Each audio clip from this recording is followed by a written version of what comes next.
Márcio, primeiramente, boa tarde, né? Que já é meio-dia. Então, como você faz karatê? Karatê. O esporte ele é totalmente japonês. Tem alguma diferença do esporte japonês para os esportes brasileiros? Sim, o karatê, além dele ser japonês, ele tem raízes chinesas, né? E se você for mais no passado ainda, tem raízes até indianas. Com a evolução das artes marciais, foi tendo uma orientalização, foi saindo da Índia, passando para a China, chegando ao arquipélago de Okinawa, onde deu origem ao karatê. O que mais difere dos esportes nacionais é a questão de disciplina. Isso é sempre, isso é notável, isso é totalmente perceptível. Desde a hora que você aponta aqui na porta até a hora que você sai, tudo que é feito é regido em cima de conduta, disciplina e códigos, né? Que são aprendidos paulatinamente, não é nada imposto no começo, vai vindo de uma forma natural, né?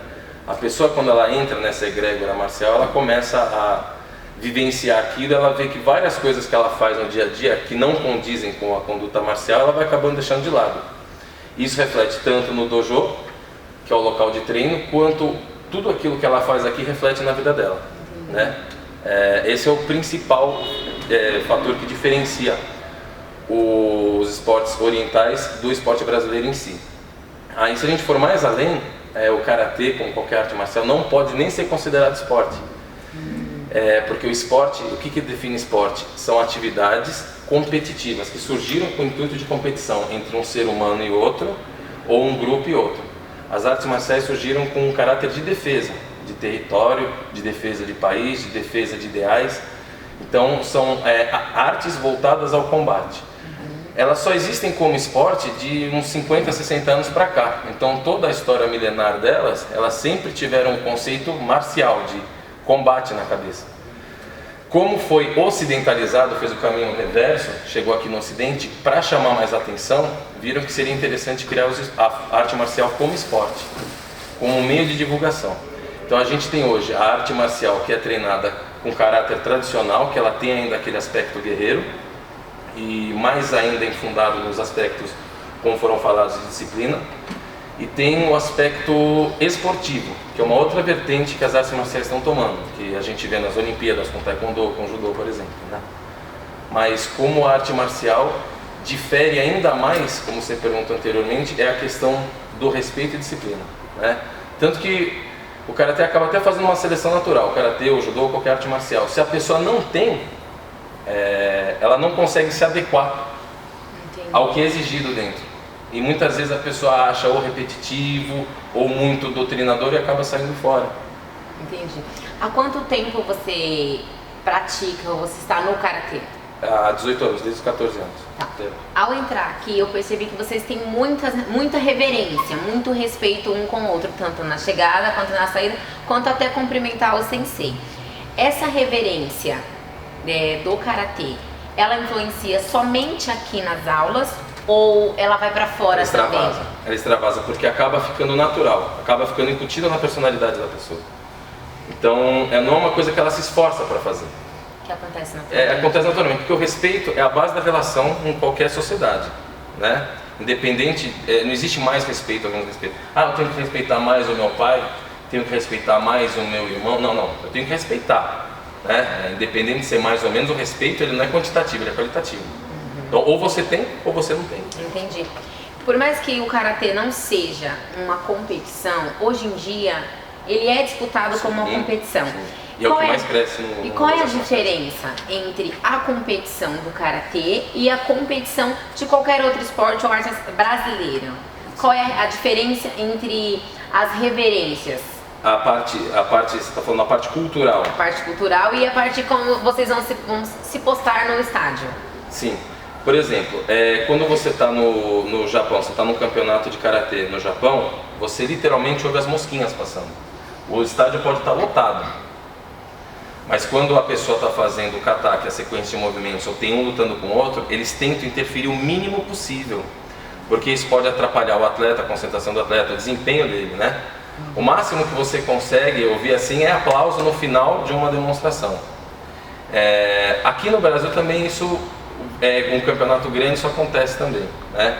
Ele não é uma coisa... Apesar de você estar, por exemplo, num esporte que tem disputa, tem um ser humano aqui lutando contra o outro, é diferente, por exemplo, que a gente vê no futebol, que apesar do pessoal não estar lutando lá dentro, a briga acontece fora. É verdade. Né? E não deveria ser, porque não tem conflito lá dentro, só que tem muito ego. Diferente no karatê, se você tem ego, você não treina. O ego que te derruba. Então, na hora que você entra, você já muda a sua energia, você já muda a sua forma de pensar, senão você não consegue treinar. Entendi. E para praticar o karatê, por exemplo, nós que nunca praticamos, tem algum tipo de preparação antes de iniciar os treinos, antes de começar? Ou você tem com a cara e a coragem e ponto final? Coragem, disposição, determinação. Todo mundo já foi faixa branca, que é a faixa inicial, né? A diferença entre o faixa branca e o faixa preta é que o faixa preta não desistiu. Então, você começando a treinar uma arte marcial, você vai passar por todos os degraus que tem nessa ascensão até você chegar à graduação que você deseja. Primeira coisa é, cansaço todo mundo vai ter, é uma atividade física, só que você vai sendo apresentado a ela de uma forma que você não faça tudo no mesmo dia, num dia só. Você vai devagarzinho, você vai galgando o seu espaço, vai ganhando sua resistência, ganhando sua força, flexibilidade, coordenação, ritmo, equilíbrio, conforme a sua individualidade, né? Por exemplo, você observa um faixa verde, que já é uma faixa intermediária, com as qualidades físicas e até mentais totalmente diferentes de uma pessoa que começou. Só que ele sabe que ele já foi um faixa branca, e ele sendo faixa verde, ele tem que ajudar o faixa branca a crescer. Não pode ter o ego. Não, ego não. A primeira coisa que a gente aprende nas artes marciais é deixar o ego de fora. Isso independente da arte marcial, capoeira, karatê, judô, kung fu. Porque como você está aprendendo uma coisa que é uma arma que o professor está dando na sua mão. Se você tem ego, a primeira coisa que vai fazer, você vai atirar em você mesmo.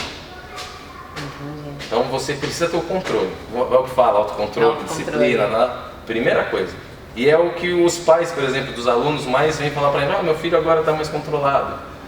Porque você começa a cercear a conduta dele aqui. Você não é nada taxativo, mas ele vai vendo que várias coisas que ele faz no dia a dia, como foi dito, não cabem na atividade que ele está fazendo. E se ele toma gosto pela atividade, ele vai querer ser o melhor aqui dentro e lá fora. Por isso que reflete na sociedade e vice-versa. Fora o karatê, você pratica algum esporte, como futebol, vamos supor, boxe, alguma outra coisa? Só parte de ginástica mesmo. Só parte de ginástica mesmo? Então tá bom, Márcio, muito obrigada. Pessoal, encerramos aqui com o Márcio, que está na arte marcial há 18 anos, né? Já é faixa? Preta. Faixa preta, vamos aprender com ele. E a lição que levamos é que o ego fica para fora de tudo. Caso contrário, você é derrubado pelas suas próprias palavras.